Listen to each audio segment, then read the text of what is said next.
It's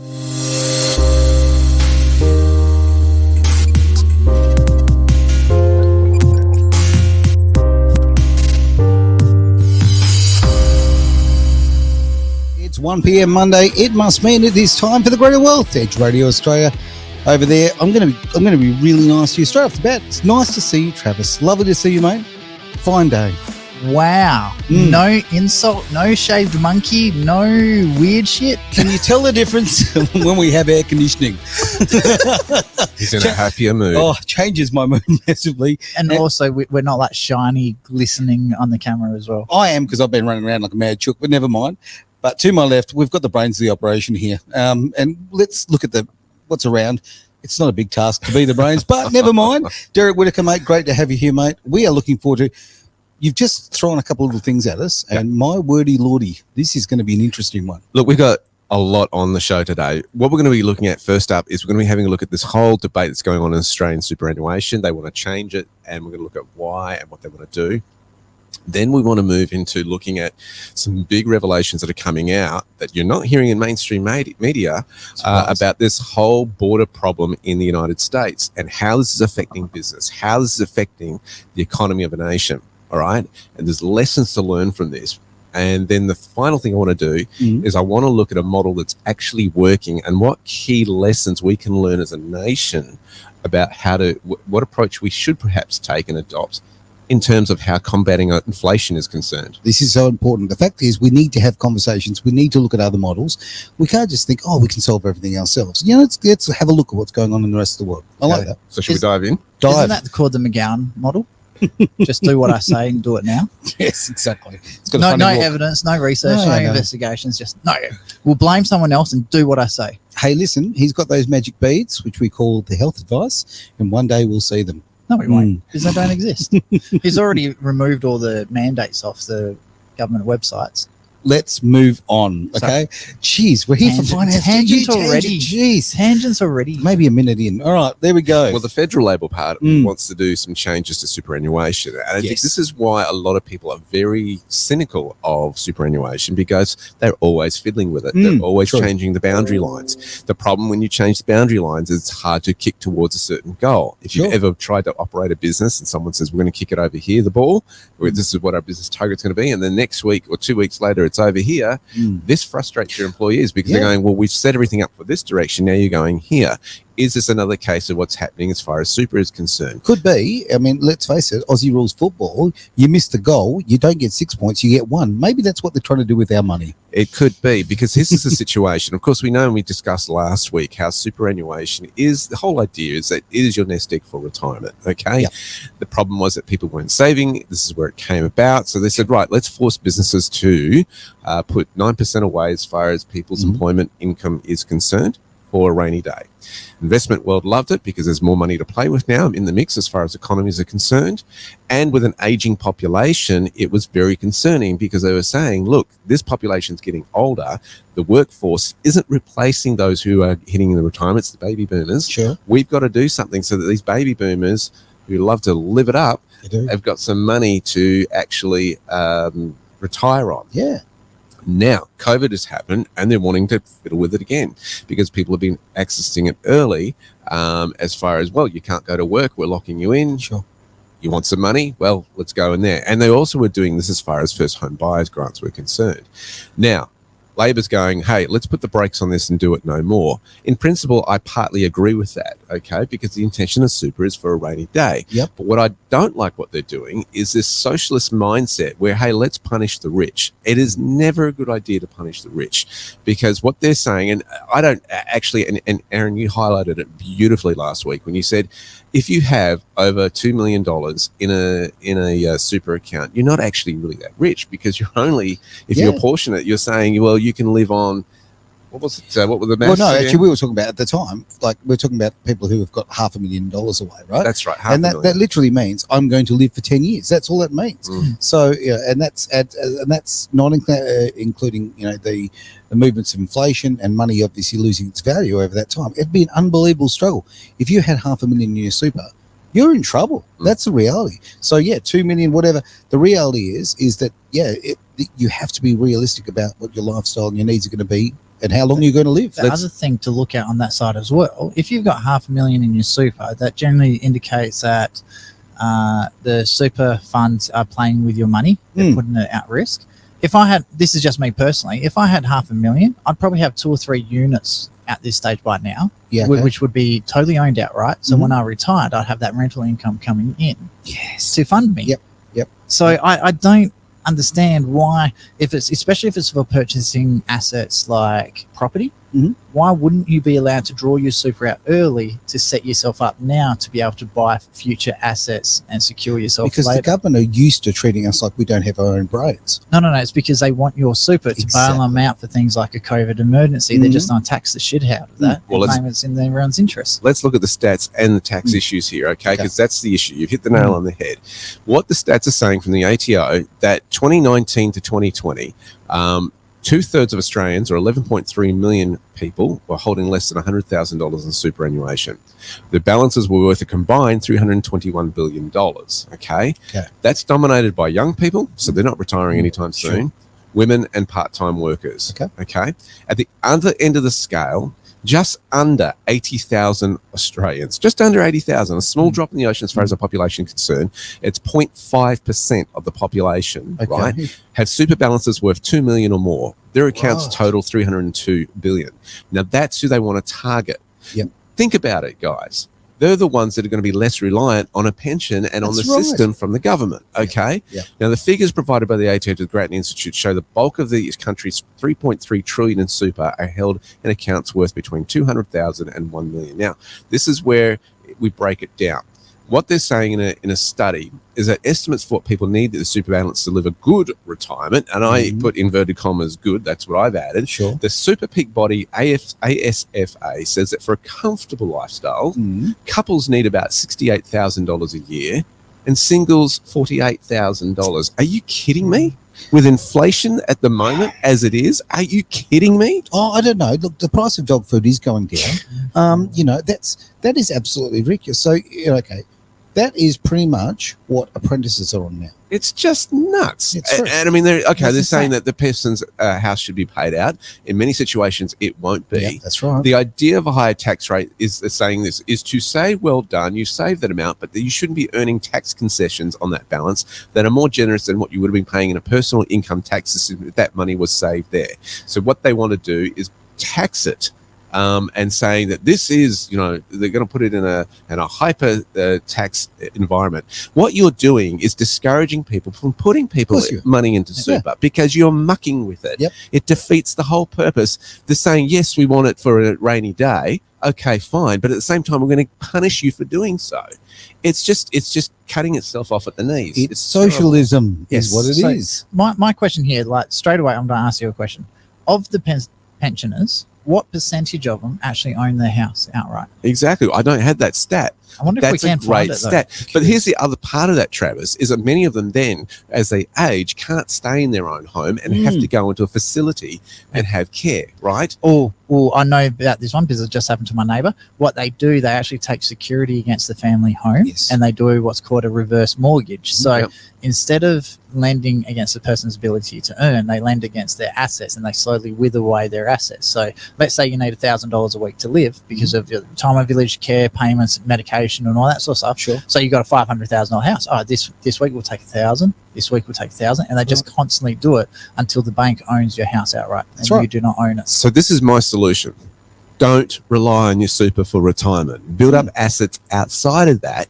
Right? Because you can't trust that they're not going to muck with it. They're going to fiddle with it and muck with it so much. There's just too much money there. The other part of it is this: don't retire. Retirement is a new concept. It's only been around since Bismarck in Germany introduced it in the 1800s. It hasn't been around a long time. We are not meant to sit around and be couch potatoes with our lives. We are meant to live a life purpose. Well, I laughed only purely because we're on a couch. No, it wasn't that. Although that is ironic. But I was thinking about, we had... All right, Alana. We had COVID where everyone got locked away and we were supposed to sit on our butts and watch Netflix and consume porn and basically get completely screwed up for effectively what 1.5, 2 years, right? Oh, pushing 3 now. Pushing 3. I'm talking about the peak The period actual of it, lockdowns, right? yeah. I mean, it almost maybe that's what they're trying to push us towards, just that whole isolated life. And you're right. Someone actually said to me recently, I was emceeing an event, and they said, "Oh, bet something about can't wait for retirement." And I said, "Mate, it's never going to happen. I will never retire. Like, literally, they'll drag me out of here and put me in a box." Because I think that I don't think my mind could slow down that much, and I don't think that I'm not the kind of guy who could end up on a beach in Aruba, right?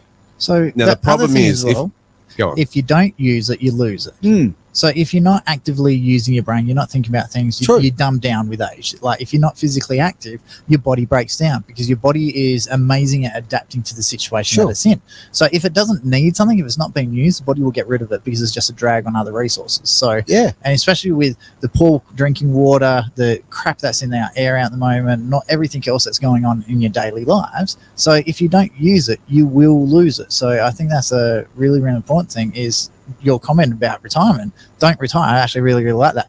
But the other one is the super, from what you're saying, was designed to help people to save. So what's the purpose of saving? Security in your old age, I would think, theoretically. To purchase an asset. To purchase something. The whole purpose of putting money away is not so much for a rainy day, it's to secure your financial freedom in the future. Sure. One of the great ways to do that, again, property, shares, assets, get something that generates an income so you're not reliant on your job. Yes. So with the superannuation, I'm a firm believer that if you're using it to purchase a house, purchase investment properties, or purchase a very, very stable and secure asset, I think there should be nothing to stop you from using your superannuation. Here's what you're missing. Right? You'll own nothing and you'll be happy. Yes, exactly. Right? That's what the underlying pressure coming from above is. No one wants us to own anything. Everything is subscription now. Everything is trying to talk about universal income, all kind of carry on. It is this push to take away people's independence and control of their own lives. That ultimately, to me, and exactly, I think super does that to a big degree, It's just, oh, yes, we'll look after your money and just give you a little feeder pellet each week. You cannot, I'm going to stare down the barrel of the camera here, you cannot rely on the government to look after you. No. Right? Because they will muck with the rules. They will change the rules. And if you do, they'll then go, we own you. They'll introduce like mandates on you, okay? And you have to take this now. And it'll affect your health and all this sort of stuff. You cannot let the government be your daddy. It's not. Okay. And round of applause for that one. Great comment, Derek. Now, absolutely. Comment of the week. Oh, it's only Monday, but we've got that. The government is not your daddy. It is not your daddy. No. It will not look after you. Okay. That comment covers so many topics. It certainly does. Yeah, it certainly. And I think we'll just end the show. Okay. I've got that off my chest. Shall we end the show now? I think we're done. I think that's it. I think we've covered it all. But it's true. Okay. Self-reliance, is such an important thing. And self-respect is such an important thing. And I think that, if you're relying on someone to look after you all the time, you tend to lose that self-respect. When you've got that, you're losing your power, and you shrink as a human being. And I think this all comes down to compliance. And I want to say one more thing. If you're an employee, you're in trouble, okay? If that's your one source of income, you're in trouble because there'll be an expectation when you reach a certain age, well, you're going to retire now. Good point. Right? So you've got to start working on your life purpose and get something happening because they can change rules like that. They can do something against your will that you don't want to. Learn the lessons of what we have had over the last couple of years. Government's not going to look after you. An employer won't. I'm dealing with a client right now who's been disappointed and wants to change something in their life for the betterment of their family, and the employer's going, no, not having it, and basically said, we're going to force you to retire. You can't do that, guys. You've got to be independent. They aren't going to look after you. Now, that comment about the government will force you to retire, it does happen right now in Vietnam. If you're 67, you are forced to retire. You are not allowed to work for someone else. And their argument is the older population has to retire to allow the younger population to come through and achieve something. And let's lose all the experience over these years that those people have had and the skills they've learned. So it's already happening in its democratic, what do they call themselves? Democratic Republic. Yeah. No, sorry, a socialist republic. Okay.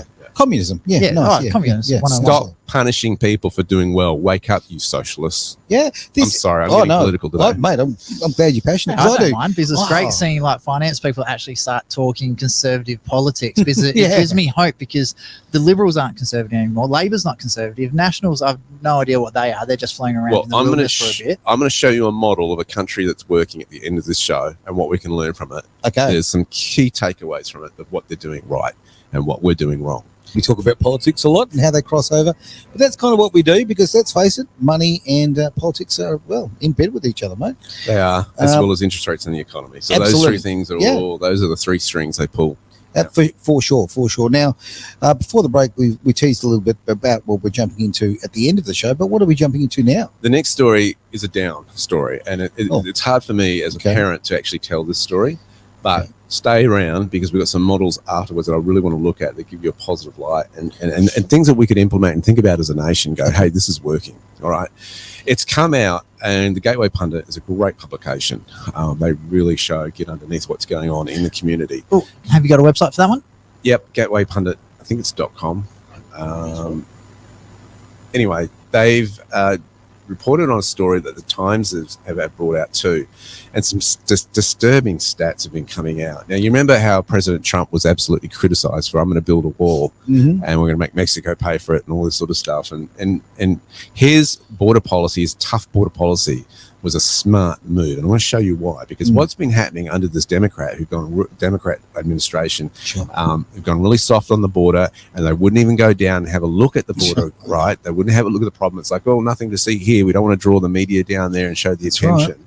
But they were like 4 hours up the coast or something, weren't they? Nowhere near where the problems were. The ripple effect is that what they're finding now is that children are working to pay off debts to cartel traffickers and their sponsors in the United States, and to send remittances to their families back home. The Times have found that children are working in factories and plants of major companies and their suppliers across the country. In looking at this, I'm going to quote the Times. It said, migrant child labour benefits both under the table operations and global corporations, the Times found. In Los Angeles, the children stitch made in America tags into J. Crew shirts. They bake dinner rolls sold at Walmart and Target, processed milk used in Ben & Jerry's ice cream, and help debone chicken sold at Whole Foods. As recently as the fall, middle schoolers made Fruit of the Loom socks in Alabama. In Michigan, children make auto parts for Ford and General Motors. Wow. Right? Now, this is the part of the problem too, because in March 16 of 2021, the Homeland Security Secretary Alejandro Mayorkas, who is also a migrant, he basically told the world, hey, we are not expelling unaccompanied children. Okay, he says, we're encountering many unaccompanied children at our southwest border every day. So, hey, look here. A child who is under the age of 18 and not accompanied by their by their parent or legal guardian is considered under the law to be an unaccompanied child. We're encountering 6 and 7-year-old children, for example, arriving at our border without an adult. They are vulnerable children, and we have ended the prior administration's practice of expelling them. So what that has encouraged those who are doing the wrong things to actually go, right, we'll send them there. Now, this shadow workforce extends across industries in every state, flouting child labour laws and that have been in place for nearly a century. They've got 12-year-old roofers in Florida and Tennessee, underage slaughterhouse workers in Delaware, Mississippi, and North Carolina. They've got children sawing planks of wood on overnight shifts in South Dakota. Largely from Central America, these children are driven by economic desperation that was worsened by the pandemic. This labour force has been slowly growing for almost a decade, but has exploded since 2021, while the systems meant to protect children have broken down. The number, and here's the numbers on it, the number of unaccompanied minors entering the United States climbed to a high of 130,000 last year, 3 times what it was 5 years earlier, and this summer it's expected to bring in another wave. What they're finding, though, it gets worse, is there are accidents on site for these kids, right? So unaccompanied minors have had their legs torn off in factories, get their spines shattered on construction sites. Most of these injuries go unaccounted for. The Labor Department tracks the deaths of foreign-born child workers, but no longer makes them public. Reviewing state and federal safety records and public records, the Times found a dozen cases of young migrants were killed since 2017, the last year the Labor Department reported any. It's like the death of a 14-year-old delivery worker who was hit by a car while on his bike at a New York City intersection, the 16-year-old who was crushed under a 35-ton tractor scraper outside Atlanta, and a 15-year-old who fell 50 feet from a roof in Alabama while he was laying down shingles. Guys, this is disgusting. It is disgusting. It's disgusting. This is absolutely absolute greed, taking advantage of people. And what's happening is that these unaccompanied kids go into sponsor homes, right? And these sponsors are taking advantage of them, saying, yeah, we'll look after you and this sort of stuff, and sending them to this under shadow workforce. It's just horrific. And this is going to have a huge effect. Businesses think that they're going to get rich on this.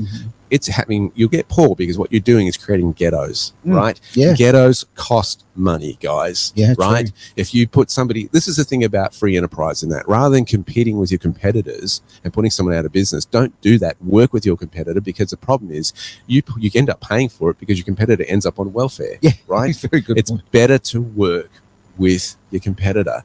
But this is just taking it to an nth degree. And you know what?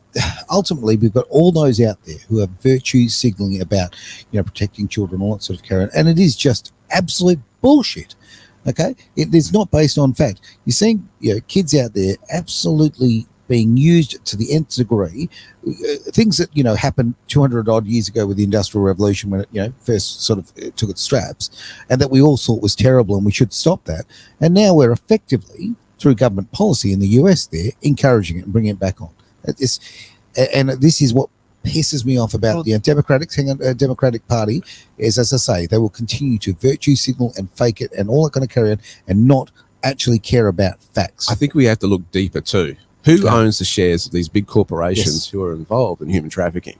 And are there links? We saw big concerns about one particular US politician of insider trading and putting out policies and sharing on the trade market. Yes. But are there ties between big business and the politicians? Those questions have got to be looked. Well, I think you have to dig deeper. There's a couple of things I want to bring up on this one. So you were saying 130,000 children came into the United States last year.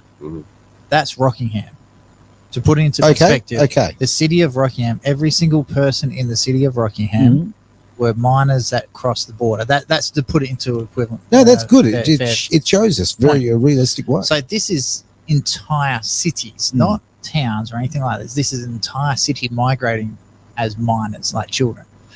Secondly, the fact that they're saying that they're not turning them away is effectively telling them that this is an open. We've decided to go straight into child labour to try and pull ourselves out of this economy. Yeah. The problems with the COVID. Sure. The bit I find really disgusting about this one, I've been very outspoken on electric vehicles to the point where I personally feel Australia should ban any unethical sources of child labour. Sure. So any company, so I'm talking Nike shoes where they use the Chinese kids in the sweatshops to make the things like that. Electric vehicles should be banned in WA because of the way they mine their cobalt. All that sort of stuff. I find it absolutely disgusting. I do not understand how an adult at any point can justify what they're doing, knowing that there's problems with this one. And the problem is we here know about it, but I want to know what's been reported in America for the Americans not to give a shit about this. But people don't give a shit unless it involves them. I think that's the problem. Well, I think in respect to some people, they're too busy because they're caught in that Babylonian system. No, I don't actually agree. No? I think I'm seeing just this absolute. Which people are we talking about? Okay, the general population, everyday person is becoming so obsessed with themselves. That's the problem. Okay, so how many people now will make a conscious decision not to buy Ben & Jerry's ice cream? Oh, no, they'll just go, hey, a lot of flavours, I like that one, they'll do it. How many people now will turn around and say, you know what, Ford have been caught out using child labour to make their parts in their cars. So, right, I need a new car or a second-hand car. I'm not going to buy a Ford car now. I'm going to go buy a Toyota instead. Yep. So how many people are actually going to make a conscious effort not to use the products where they've proven that they're using child labour? Well, look, I threw this down, 3-4 years ago about Gillette, okay? Gillette were doing this incredibly damaging stuff to boys and men, basically telling boys that they were born defective, right? So I got all my Gillette products, which I've been shaving with, since I was young. And I literally did a video and I threw them out, right? Now, the great news on that one is I'm certainly not saying that it was my effect, but I did my bit for what I could achieve, right? So many other people did that. They had an $8 billion write-down that year, okay? Gillette was... Same thing happened with Netflix with the movie Cuties. Exactly. Now, so they lost $9 billion in 3 days. You need to vote, okay, with your money, okay? You need to go, okay, I'm not going to... And then you've just gone for Ford. I'm a Ford-loving guy. But that really... I don't want to drive a Ford when I hear things like that. Shitron. Yes. Anyhow, did you like my pronunciation? It's just you've got a problem. Anyway, but what I'm getting at is that we need to stop this. Look, I don't know if you'd even noticed, but and I say that with great sarcasm, there's been this ridiculous sexualization of children over the last period. Certainly the last 7 years, it's been absolutely out of control. Okay, we are destroying children's childhoods. Okay, we're taking that away from them. That is exactly sending a kid out there as a young teen or even before to work. Okay, you are stealing from them and you are using them. And if you are ethically that corrupt, okay, I was going to say despicable, right? You are not the kind of quality person that I want in my life, that's for sure. Right. Here's I want the to take problem. that They're going to another make money. step further, like talking about destroying kids' lives. We're talking about all the different industries that the kids are working in. The one I want to know, how many of those kids are actually put into the sex industry? No, it's horrific. It's horrific. Because I think that's something that genuinely needs to be investigated ASAP. And that's something that I'm noticing, especially with a lot of the crap. Now, I don't know if this is genuinely the LGBTQ community that supports it as a whole, but what is it? There's love is love quote, where they're saying that just because someone is attracted to a minor, it's okay because that's fine. They're a part of the community. I don't. That's pedophilia, and you're a scumbag. So yeah, but I'm going to break in on you. I don't think it's fair to say that part of the community feels that way. Like every community, okay, they've created their own flag. There is a certain element of it, right, okay, that promotes that kind of thing, right? Yeah. No matter what, no matter who you sleep with, man, woman, whatever, the reality is it should never be a child. Children should not be sexualized. Spot on. And we are seeing that. We are seeing that fetishes and disgusting actions or whatever are being normalized. It's got to stop. You know the scary thing that I've noticed that's started popping up? I watched a video. It's the chick with all the tattoos. I forget her name. Roma Amy, I think it is. She was talking about sexualizing kids on social media. Okay. Sorry, we've hijacked your segment here, Derek. Go for it. And so what's happened is, and she was right, the problem is there's all these YouTube and social media accounts now like saying, oh, how great is my daughter? Like they're doing gymnastics, they're doing calisthenics and all this sort of stuff. And then you have a look at all the comments and they're all seedy old dudes. That's awful. Thinking, why would you put your kids into... So a lot of these kids are under 13. So sure. Facebook's terms and conditions says you're not allowed to be under the age of 13 to use their platform. But the parents are using their own personal pages to promote their children. And then all the people that are following these pages are dirty old men. Yeah. So, like, why, as a parent... So I've got two absolutely stunningly beautiful kids. Like, they'll appear every now and then on my social medias, but that's it. Why would you put your kids in a position where you're parading them in front of all these seedy old perverts? Because people want Instagram followers, and the reality is there is actually quite a movement at the moment with particularly young mums who are using their children, quite frankly, to build up their numbers. It is disgusting. Now, personally, if a parent was putting their kids into prostitution, that'd be done as a sex trafficker. Hang on. Let's back that horse up. Let's think of the name Kardashian for a moment. Yep. And the fact that the Kardashian mum, I don't even know her name and I don't ever want to know her name, was the one who promoted and organised that video apparently that got... Yeah, but she's over 18. She's an adult. But it's still disgraceful. Consenting adult. Still your child. It still shows there's something very wrong with you if you're promoting that sort of thing with so your I'm child. talking about minors here. Yeah, I agree. So there's a slight difference of it, but personally, I feel I think you both have a point on that one. Yeah. Personally, I think the parents who are masquerading their children onto Facebook, especially when they're in like the calisthenics outfits, like very tight, very revealing outfits, I personally think they should be investigated for sex abuse of children.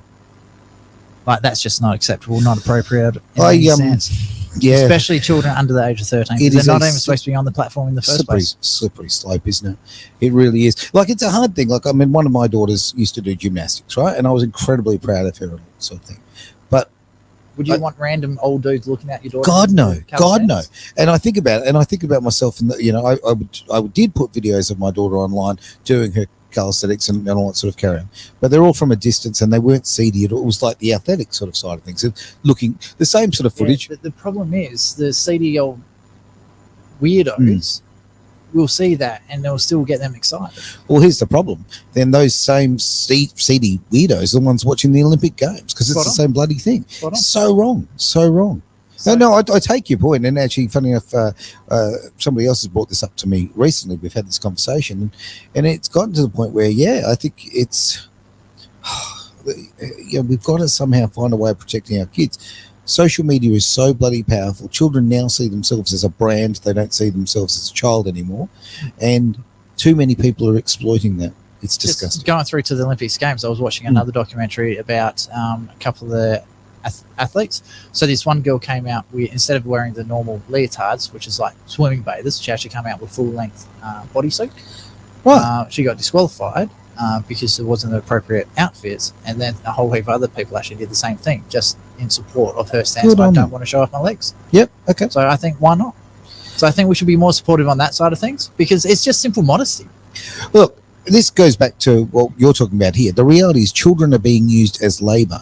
This comes down to money and greed, and quite frankly, when we cross the line onto the sickness point of view, children should be allowed to be children. Using them as labor, this goes back, as I say, to the Industrial Revolution, and we're talking about the canaries, sending canaries before. Well, they sent canaries down the mines because they used to send kids. This is a little different in the sense that these parents aren't necessarily consenting for these kids to work in these jobs. They're so desperate and in debt, sure, right, that if you send your kid over, then this will help pay for your debt, right?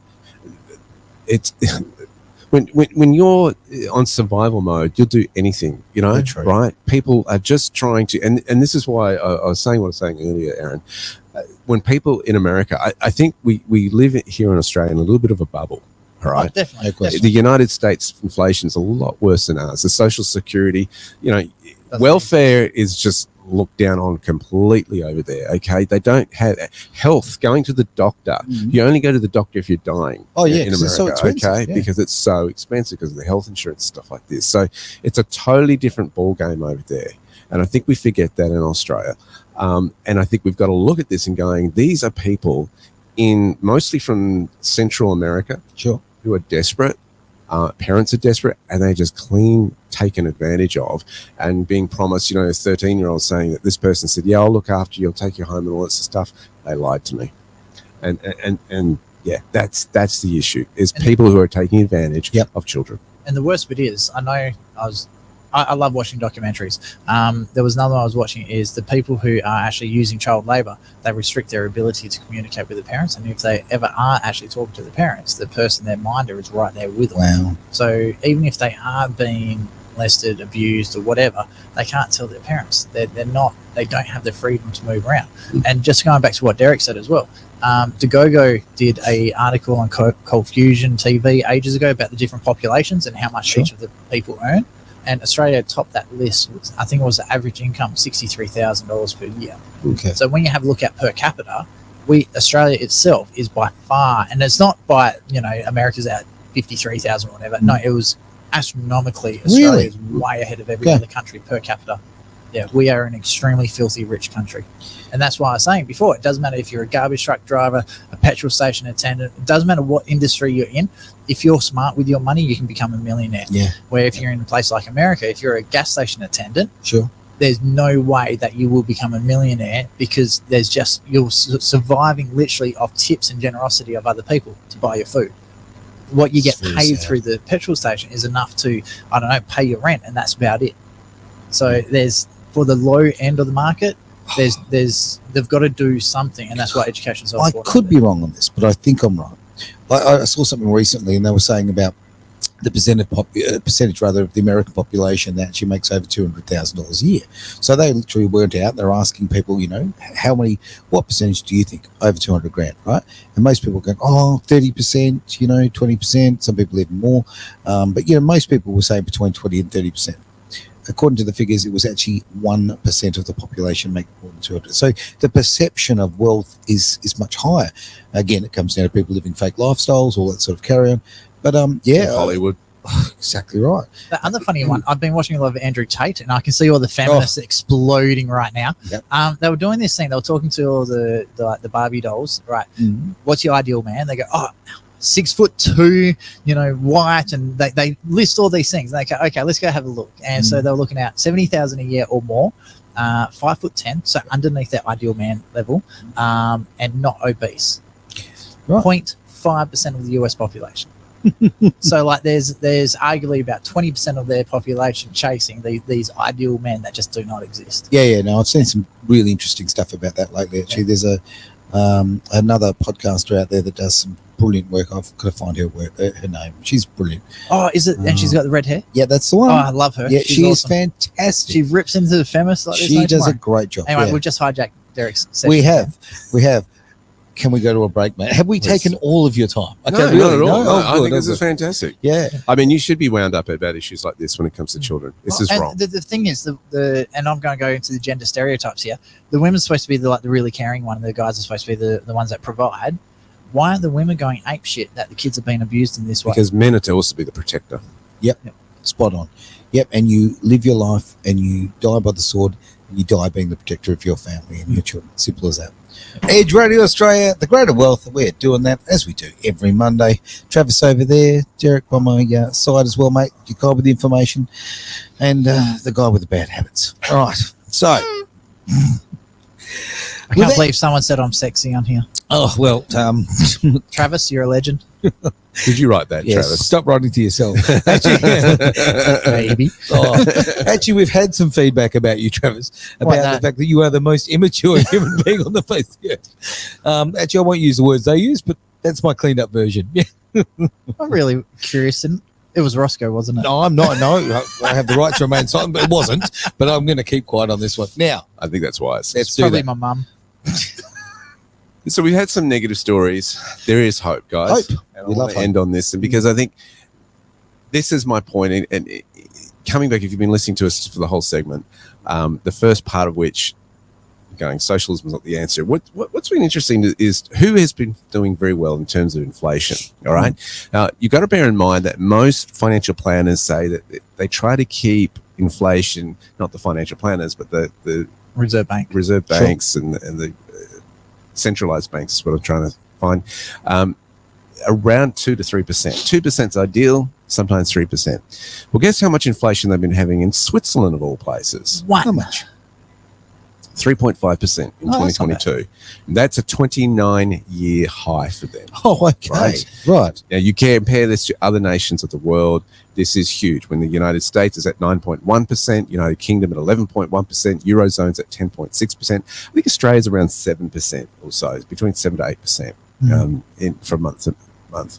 And there are questions as to, okay, why is this happening? What are the Swiss doing right that the rest of the world aren't doing? Apart from cheese. Okay. And chocolate. Oh, good point. What was I thinking? What about knives? Jeez, they are very, very busy people. They're very utility. Yeah. Isn't it ironic that the Swiss had the Swiss Army knife, but they've been neutral in all the wars? I always have a giggle find that about that, I ironic. do. And watches as well. Yes. All right. Now, and that just shows you what they're famous for. This small nation are producers. They produce things. Now, there's a big clue to it. Now, look at this. So they have a strong currency, as we've just pointed out. That's the second thing going for them. As I mentioned, they're less dependent on oil. So this whole Russia versus Ukraine, oil supply, the Nord Stream bombing and all that sort of stuff, the sabotage. Not going to affect them. Not affected them because they're very reliant on hydropower, which they get from their own nation. They've got lots of rivers and estuaries and that sort of stuff. That's where they're getting it from. All right. They make a lot of money compared to other nations. All right.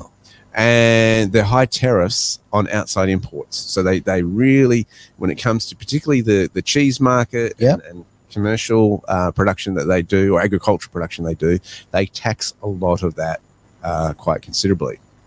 Their food costs rate has increased by about 4% compared to other nations, which is really, really high, namely US, UK, Australia, this sort of thing. All right. The central bank has said that they're expecting a 2.4% inflation rate in the next year. Okay. That's really low. That's really on par with where most nations talk about, inflation being. The goal of most countries. The other big factor is they don't use the euro. They're not getting dragged down by underperforming nations. Right? Yeah. As far as that cooperative is concerned. And they don't belong to the European Union. Right? So they're not having to play politics in relation to what all the other This nations. is brilliant. I didn't know that. I going. just made the assumption they were using the euro and part of that whole little communist, game that they're playing over there. Additionally, their tax rates are really, really low. All right, get this. In 2021, the federal tax income varied from a bracket of 0.77% for single taxpayers and 1% for married taxpayers. The maximum rate of 11.5%. Grab my passport now. That's not for foreign people living there. That's for their own. Okay. For individuals with a taxable income below 14,500 Swiss francs, tax-free, and for a couple, 28,300, no federal taxes levied. So those 6 or 7 components there Mm. show why they have weathered. They've been able to absorb inflation so much better than the rest of the world Now, has. to me, the thing that jumps out is the fact that they're effectively self-sufficient to such a big degree. Yes. They're not reliant on oil and outside How's forces. this? Well, And they produce stuff as well. Yes. Their Imagine GDP is much higher than many other nations. Gotcha. so I did a few quick Google searches Mm. because Google's bastion of truth. Cost of living to live comfortably in Australia. Yep. For a single person, you need $4,000 to $30 per month on average for a single person. Okay. Okay, so that's roughly $1,000 a week, which is about $53,000 a year. Spot on. You only need 3,500 Swiss francs to live a very comfortable life in What? Switzerland. What? Seriously? Yep. Okay. So it's a lot of people get confused by how much money you actually need, how much each country earns versus Sure. how much the cost of living is. Yeah. So it's always good to look at the cost of living. So For sure. at the moment, actually, with the increase of our inflation at the moment, where the difference of about 8% each year, be less, about 5% each year between Australia and Switzerland. So our cost of living is going, and this is where inflation comes into Sure. it. So as our inflation goes up, so each year that's how much extra it costs, where Swiss is just slowly going along. So you don't need the rampant income increases, things like that. So to put a really good one to put into comparison, so a house literally down the road from us, three doors down, it's a 3-bedroom, 1-bathroom near Kelmscott. Yep. Not the greatest area, quite a big block of land, 839 square meters, I think it was, but the house was tiny. Sure. So the purchase price 3 years ago for that place was $280,000. I know that because I looked at it before we purchased our place. Gotcha. Have you guessed what it went for weekly rent? Oh, Remember, no, we're absolutely about no an idea. hour out of the city where we live. Okay. I don't know. What did it go for? $300 a week? More. What, when? Like literally 2 weeks ago. Oh, now? Oh, Yeah, sorry. right No. $500? More. No way. Yes, wait. No way. Yes, wait. Unfurnished, 3-bedroom, 1-bathroom, big block of land, hour from the city. $600 a week. More. No freaking. $650. What? Yeah. Really? To buy that house today, you'd be looking at anywhere between $320 to $360. Wow. Just crazy. Like, That's insane. and that shows you so 2 years ago, that place rented out for $400 a week. Yeah, okay. That shows you how much inflation, even though they're saying it's only 6%, is way more than that. Of course it is. There's a lot of industries that I don't think they're taking into account for your cost of living, and I don't think they're taking rental incomes into as one of them. Oh, look, so many people are being pushed onto the street because rental prices are off the charts right now. I didn't realize it was It's insane. Like, wow. we had someone knock on our door, offer us $1,000 a week for our place because it's effectively it's a 4x2. It's Right. actually a 5-bedroom. We turned the study into another bedroom. Sure. Because people are just screaming for houses, they can't get them. Yeah. So we were in the process of renovating our places up in Geraldton. So these are ex-state housing houses. We purchased both houses, 2 duplexes in Sure. really bad condition for $70,000, and people are calling. I don't know how they got our number, but they're calling us up saying, "Hey, we want to rent your house, even though it's not livable." Wow. And it's like we're halfway through a renovation. That's okay. They can renovate around us. We just need a house. Yeah. That's how desperate people are, and It's that's really why sad. the prices are going through the roof, and Yeah. the government's not doing anything. And this about is why governments really need to be accountable here. This is why we've got to manage money properly, right? We can't just keep printing this stuff because it just pushes inflation through the roof. Look, I mean, I know of a house that, then this is quite some years ago. This is probably 10 years ago before things even went nutty, you know? And I remember literally there was a place for $400 a week, which is quite a lot back then. And literally someone walked in, FIFO people, wanted to put 2 FIFO families in there and just simply said, yeah, how about $650 a week, right? Just like that. Now, obviously, the vendor was going to go, well, that's a hell of an increase. I can't even imagine. Now, that's 10 odd years ago. I can't even imagine what that would be right now. So that would be over $1,000 a week, sure. We're in a cul-de-sac, Right. and there's about 10 houses in our cul-de-sac. Yep. You've been to my place, so you've seen it. Absolutely. We could not get in when they did the home open for the place next door to us, because that's just sold as well. We couldn't actually get into our street. There were so many cars in it. Crazy. And the street next to us where you go to get down to get in, my neighbor, because I wasn't home, this is the one who was telling me about it. He was saying that there was cars up and down the road, and outside of it there was over 50 people looking at that house, and there were more, but they just couldn't get in. Just insane. Because there's such a demand for property at the moment in Australia. It's insane. So Yep. yeah, and something's got to be done. Well, it's not like we should have land in Australia. No. It's all controlled. No, it's just state It's government. because they want everybody on the system, right? Yep. They want it all on the same sewage, waterworks, electrical grid, all that sort of stuff, right? Oh, sewage. If we could get to a place, and people think, buying into these estates is really great. Those estates are expensive. You are paying for all those gardens and shared public venues and that sort of stuff. You've got to look at, if you had more independence in terms of self-sufficiency and that was encouraged, the prices wouldn't be as exorbitant as they are. That's right. If I can get to my point here, those three things, these elements here of Switzerland, what are they doing? They've got sovereignty. Yes. One, they're productive, right? Two, they aren't reliant on so much importation. Three, they encourage their own local production. And four, their tax rates are reasonable. Quick question for you. Are they a part of the EU? No. And are they a part of the World Economic Forum? Don't know about that. That would be worth checking out. Again, the citizens don't actually vote to go into the World Economic Forum. These politicians have decided to be involved with around the world, whether they want to or not. Okay, so I think we've got to look at it from No, because it sounds like you've actually got politicians with half a brain in their head in Switzerland. And so it'd be really interesting to see, are they, first of all, they're not part of the EU, which I think is a bastion of hope. I agree. It's kind of interesting. About 6 months ago, I heard a story about how, because if you wanted to hide money, you used to go put it into a Swiss bank account. Joke. But then they released all the account details of Americans, or was it Russians? One of them, Americans to the government.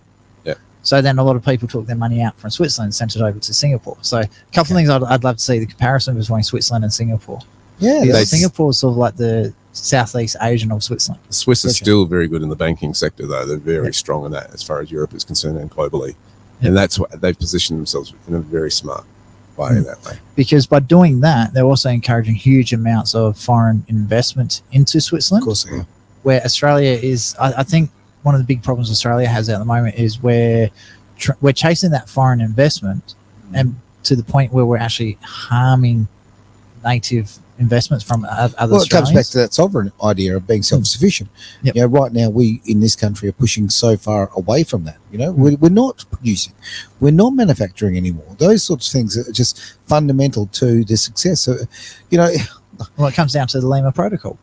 Robert's been very harsh on that one. Good point. So we need to set ourselves apart from other countries that are dictating what we can and can't do as Australians.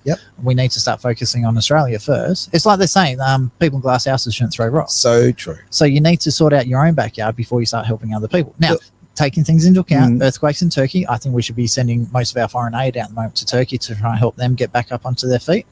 Sending money to Indonesia at the moment, sending it to Iraq and Iran, where there's no real, the government can sort themselves out. Why are we still sending an insane amount of money to all these other countries when we've got so many problems? Have a look at all the crime that's going on in like Carnarvon, Alice Springs, Darwin. Why aren't we sorting that out and making those areas productive again when we're sending insane amounts of money overseas? Absolutely agree with that. So our priorities in Australia are totally wrong. It sounds like Switzerland has their priorities and the government's got their head switched on. Absolutely agree with that. Look, in really stupid, silly terms, right? Okay, look, I think of Australia or any country very much like just your own home, right? Now, if it costs a lot less to make your sandwiches and bring your lunch to work, okay? Right? It's very, very, it's spending that money there rather than going downstairs and buying the food there. It's just good common financial sense, right?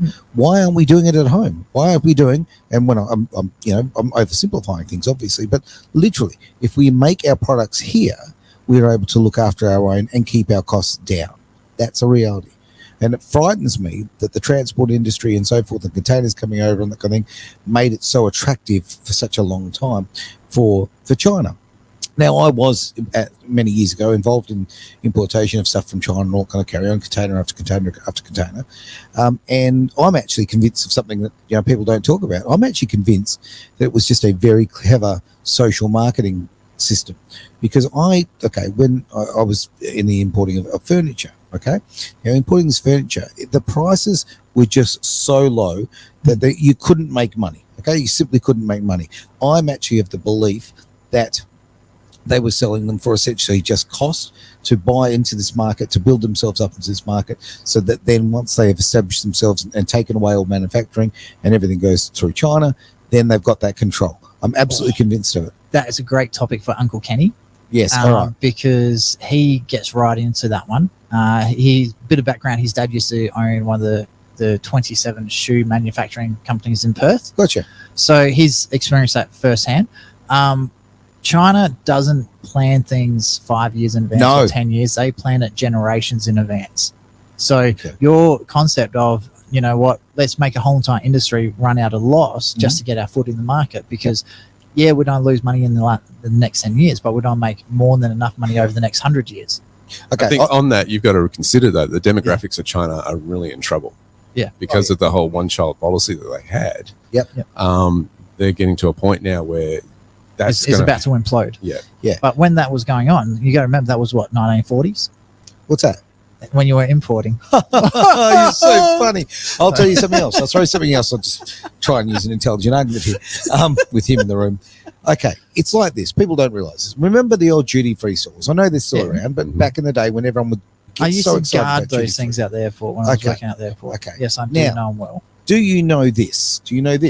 If you went back in the day, if you went into a duty-free store and you just bought alcohol and cigarettes, the store lost $12. Yes. Right? Because they were lost leaders. Exactly, lost leaders. Now, what I'm saying is that attracts you into the store, and while you're there, hey, let's get a watch, let's get some jewelry, let's get some perfume. Thank you very much. 2,500% markup on jewelry. Spot on. To move it. Absolutely. That's what they're there for, right? So it's that lost leader. Now, it is my belief, and this is just from watching markets, it is my belief that the Chinese importers literally did exactly that with the Australian market to get themselves into the market and to make, as I say, to effectively squash local competition, local manufacturing, squash it so that now, and if you look at the price of, and as I say, I'm using furniture as an example because I know the game, now the prices have gone up.